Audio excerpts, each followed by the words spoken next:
ఒకప్పుడు అన్నదమ్ములిద్దరూ జిల్లాను శాపించారు. వారు ఏం చెబితే అదే వేదంగా సాగింది.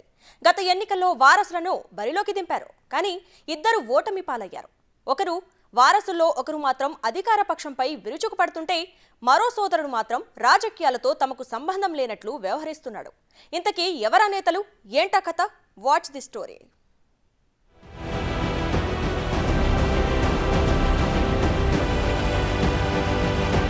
సుదీర్ఘ రాజకీయ అనుభవం ఉన్న కుటుంబం కావడంతో 2014లో టీడీపీ తరపున జేసీ సోదరులిద్దరూ విజయ దుందుబి మోగించారు. 2019 ఎన్నికల్లో మాత్రం వారి స్థానాల్లో వారసుల్ని రాజకీయాలకు దింపారు. తెలుగుదేశం పార్టీ అధిష్టానంతో మాట్లాడి వారి స్థానాల్లో తమ కుమారులకి టికెట్లు తెచ్చుకోవడంలో సక్సెస్ అయ్యారు. 2019 ఎన్నికల్లో తాడిపత్రి టీడీపీ అభ్యర్థిగా జేసీ ప్రభాకర్ రెడ్డి తనయుడు అస్మిత్ రెడ్డి, అనంతపురం పార్లమెంట్ అభ్యర్థిగా జేసీ దివాకర్ రెడ్డి తనయుడు పవన్ రెడ్డి రంగంలోకి దిగారు.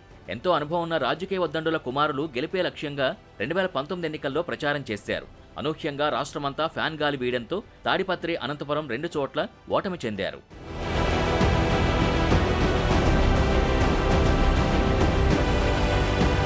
కొంతకాలంగా తాడిపత్రిలో జేసీ ప్రభాకర్ రెడ్డి ప్రజా వ్యతిరేక విధానాలపై తీవ్రంగా పోరాడుతున్నారు.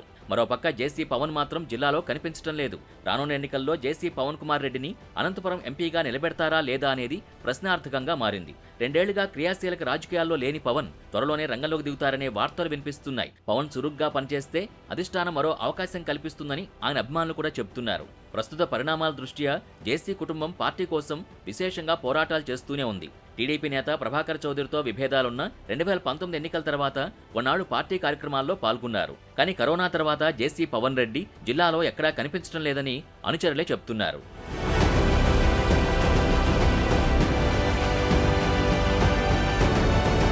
టీడీపీ అధినేత చంద్రబాబు, యువనేత నారా లోకేష్ జిల్లా పర్యటనకొచ్చినా జేసీ పవన్ ఎక్కడా కనిపించడం లేదు. అసలు జిల్లాలో ఏ కార్యక్రమంలోనూ పాల్గొనడం లేదని స్వయంగా పార్టీ శ్రేణులే చెబుతున్నాయి. హైదరాబాద్లో నారా లోకేష్ ని కలిసి మాట్లాడి ఫోటో దిగడం మినహా మరెక్కడా కనిపించలేదనే వాదనలు ఉన్నాయి. ప్రస్తుత రాజకీయాల్లో పవన్ చురుగ్గా లేకపోవడం కార్యకర్తల్లో కొంత నిరాశ, ఆందోళన కలిగిస్తుందనే వార్తలు వినిపిస్తున్నాయి. కారణాలేవైనా పార్టీ కార్యక్రమాలకు మాత్రం జేసీ పవన్ దూరంగా ఉంటూ వస్తున్నారు. తెలుగుదేశం ప్రతిష్టాత్మకంగా చేపట్టిన యువగళం పాదయాత్ర ఉమ్మడి అనంతపురం జిల్లాలో కొనసాగింది.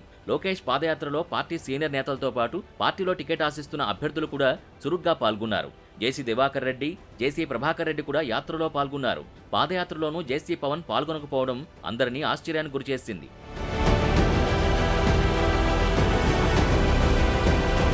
అదొక్కటే కాదు, చంద్రబాబు అరెస్టు సమయంలోనూ జేసీ పవన్ ఎక్కడా స్పందించిన దాఖలాలు లేవు. గతంలో ప్రెస్ మీట్ పెట్టిన జేసీ ప్రభాకర్ రెడ్డి త్వరలో పవన్ కూడా రంగంలోకి దిగి కార్యకర్తలతో మమేకమవుతారని ప్రకటించారు. ఆ ప్రకటన చేసి 6 నెలలు కావస్తున్నా జేసీ పవన్ బయటకు మాత్రం రాలేదు. దీంతో కార్యకర్తల్లో నిరీక్షణ మరికొంతకాలం తప్పేలా లేదని జేసీ అభిమానులు అనుకుంటున్నారు.